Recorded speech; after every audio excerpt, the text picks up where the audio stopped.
10. Generator known to kill Normal bacteria, open. germs, and viruses on contact. The lowest prices of the season at Dakota Spas. I-29 frontage road, Fargo. Dakota Spas. Live. KVR Local News at 8 is on right now. Pain at the pump, a 6-year high for the region in gas prices, has drivers sputtering mad this morning. Find out if relief's on the way. Then the new video emerging this morning, what really happened in police chase that killed an innocent Minnesota driver. What it tells us about the decisions police made in the moment. And the Bunny Brigade is out on patrol this morning in the metro. See how many of these furry fugitives they found as dozens of domestic rabbits run wild through city streets.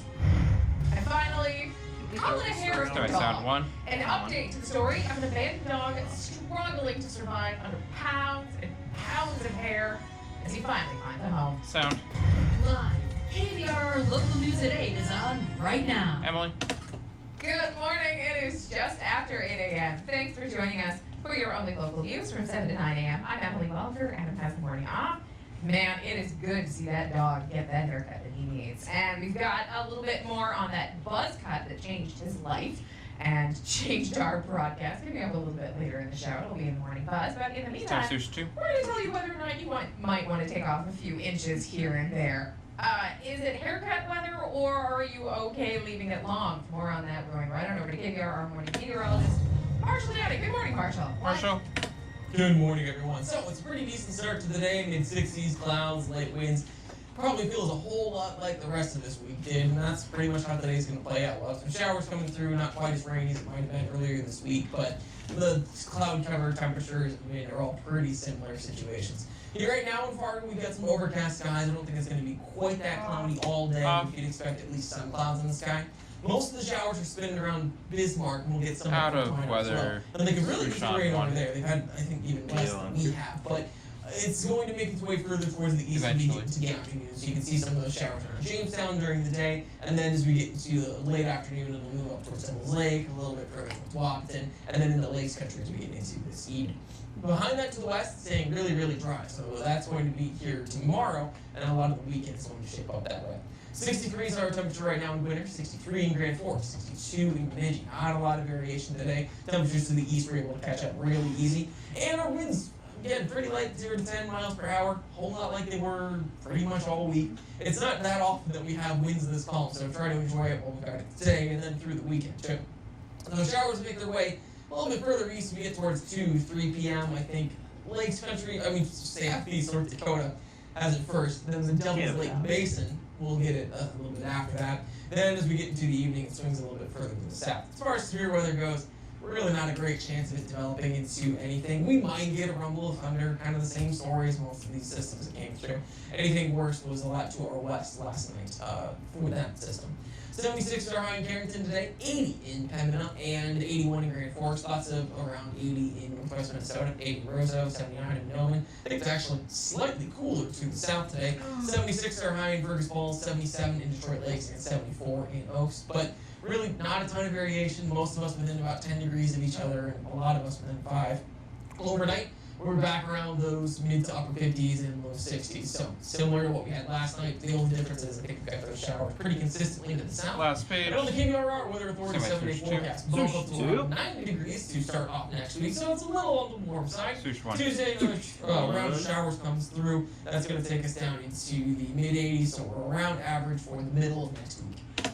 Thank you, Marshall. And you, this morning, a Grand Forks man is behind bars. He's accused of kidnapping a girl by forcing her into his car Thursday afternoon. Police went to that call reporting the child abduction in the 900 block of Belmont Road Camera around 2 centered, Emily. 4:27 Thursday afternoon. They say a man had forced the girl into his vehicle and driven off, and they found her a short distance away. She and her friends who witnessed the abduction gave police a description of the man and his vehicle. 52-year-old Grand Forks resident Robert John Burr, who's 52, is arrested on suspicion of 1 count of felony kidnapping. Police say if you have any more information, give a call to Grand Forks Police. Hoyt Earth, Minnesota man is starting a 17-year prison sentence for the sexual abuse of a minor. 33-year-old Evan Oppegaard will also have to serve 10 years of supervised release after he serves his time. According to court documents, Oppegaard knowingly engaged in sexual acts with a minor on the White Earth Indian Reservation. It happened between April and October of 2018. He also admitted to sending sexually explicit communications to the minor on Facebook. The case was investigated by White Earth Police, Mahnomen County Sheriff's Office, and the FBI. A vehicle fire inside a garage got fire crews and neighbors out Thursday evening in West Fargo. Fire crews responding to the 5300 block of 8th Street West. The initial call came in for a vehicle on fire inside a garage attached to a house. They reported it after 8 o'clock Thursday evening in an area near Legacy Elementary School. Also new this morning, surveillance video is revealing details of a police chase gone wrong that left an innocent driver dead in Minneapolis. As May Murphy reports on the pursuits. The video shows Lanille Frazier had no time to react. First, it appears that the suspect's car ran a red light. We checked, like most streetlights, red is at the top of this traffic light. Less than a second behind the suspect's car is the squad slamming into Frazier's car. Mayor Jacob Fry said on his Facebook page that the incident was an horrific tragedy and that as a result the city will be reviewing that policy, referring to the Minneapolis Police Pursuit Guidelines. Patricia Johnson, the mother of Lanille Frazier's 8-month-old son, thinks that's a good idea. They need to change that. They need to change that because I feel like if they wasn't doing that pursuit, none of this would never happen. The memorial here at the scene has been growing every day. It's calm and quiet here right now, but there have been some major protests. The leading racial advocacy group, the Racial Justice Network, put out a statement demanding the police officer, who has been identified as Brian Cummings, be fired. The standard of discipline or legal and monetary consequences for the officer or the city of Minneapolis in a civil suit is unclear. I think that does depend on the facts. I'm sure what they're doing right now is investigating how fast the officer was going, the nature of that intersection. If they can prove a case where the officer was unreasonably endangering the lives of the public, they may have a good cause of action there. Fargo woman is facing charges this morning in a Wisconsin police chase in which they say they clocked her near 140 miles an hour. Prosecutors in La Crosse County are charging 36-year-old Amy Perez with felony attempting to elude an officer and misdemeanor counts of possession of marijuana and drug paraphernalia. According to the criminal complaints, the Campbell police officer was running radar checks on I-90 and clocked Perez traveling at 119 in the 70 zone. She hit speeds of 137 as she took off away from the officer. The chase ended when she ran out of gas on a bridge over the Mississippi River, linking Wisconsin and Minnesota. On cam. We haven't seen this side of the pumps for more than 6 years in North sound on Dakota. $3 a gallon when you head out to fill up on your way to work.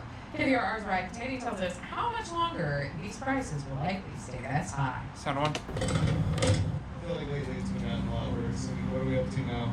$3.40 for premium?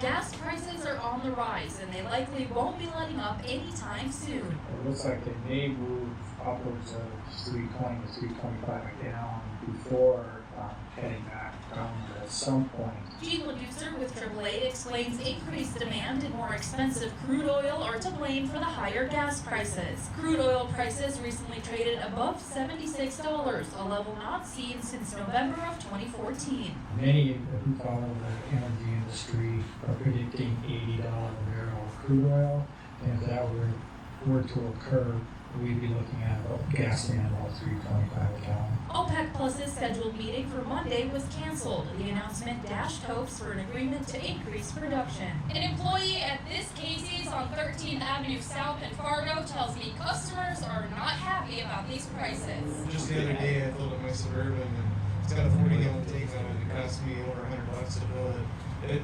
It sucks. But there's not much I can do about it. You have to have gas to get to work. For most, the higher prices are hard to miss. The gas is definitely creeping up every day. that we've definitely noticed. Traveling definitely is more expensive that way. The $3 average is up 14 cents from a month ago and 90 cents from this time last year. As of Thursday, North Dakota drivers can still get gas for less than $3 at 70% of gas stations. That's according to AAA. Frank Taney, KVRR Local News. And one. The national average for gas is $3.14 this morning. Well, North Dakota is suing the Biden administration this morning over its suspension of new oil and gas leases on federal land and water. President Joe Biden shut down oil and gas lease sales for the nation's public lands and waters in his very first few days in office. He cited worries about climate change. Well, that lawsuit filed this week claims the move's unlawful and says it will cost the state hundreds of millions of dollars. It's seeking to force the U.S. Bureau of Land Management to reschedule 2 lease sales that had already been canceled and block the agency from revoking others in the future. That one. Also, Minnesota Governor Tim Walz is taking on a new leadership role this morning. He's been appointed co-chair of the Council of Governors, along with Ohio Governor Mike DeWine. The appointments were made by President Joe Biden. The council consists of 10 bipartisan governors. It is responsible for advising the Secretaries of Defense and Homeland Security and the White House Homeland Security Council on matters related to the National Guard and civil support missions. They both look very Walz tired. served nearly 25 years in the Army National Guard. Sorry, He Sushan, achieved the rank of Command Sergeant Major. He was the highest-ranking enlisted service member ever to serve in Congress. Also new this morning, the first 3 of the Moorhead bunnies are at an animal rescue this morning. This is an update to that story we brought you earlier this week here on the morning show. There are about 20 domestic rabbits running loose through one Moorhead neighborhood. And Critter Crazy Animal Rescue founder Tasha Morin says these rabbits are escaping through a hole in the fence from one neighbor's yard. She's estimating there may be as many as 60 rabbits at that one home. The rescue rabbits made their way to shelter from a volunteer transport. Gorin says they've got more volunteers out again today, attempting to safely catch more of the loose bunnies. She says the rabbits are covered in fleas from being outside and they have to be treated. If you want more information on the rabbit rampage or to find out how you can help finish it and round them up, we've got a story right there on our website. You know, rabbits tougher to catch than you think. Yeah, I guess. Go ahead. At least the people that are out there doing it don't have to worry about the weather too much for today. It's going to stay fairly calm, although we got showers to the west. All details about this afternoon after the break. Stem my sound on 1. 8260, 10442, 3660, 843, 22, 7657. 5, 4, 3, 2, 1. You're watching KVRR Local News, where local news comes first.